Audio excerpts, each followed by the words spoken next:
اسی لیے ایک اور روایت میں آپ صلی اللہ علیہ وسلم فرماتے ہیں ان من اعظم الفرا،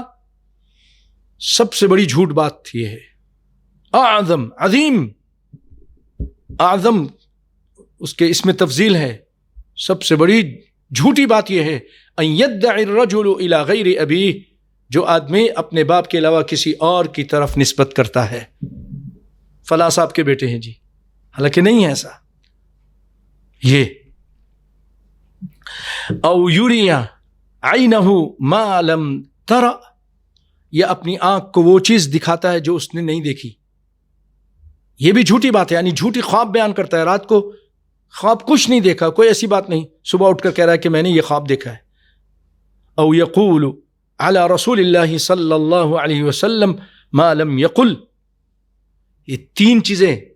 عظیم گناہ، عظیم جھوٹی بات، اعظم تین بڑے بڑے جھوٹ ہیں جو شخص اپنے باپ کے علاوہ دوسری کی طرف نسبت کرتا ہے، جو جھوٹے خواب بیان کرتا ہے، نہیں دیکھا خواب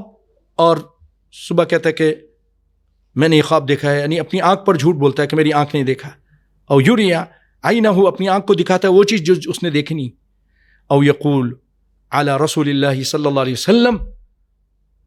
ما لم یقل، اور وہ رسول اللہ پہ وہ بات کرتا ہے جو آپ نے نہیں کہی۔ اس کے بارے میں تو یہاں تک آیا ہے، آپ صلی اللہ علیہ وسلم فرماتے ہیں کہ من کذب علی متعمدا فلیتبوأ مقعدہ من النار، من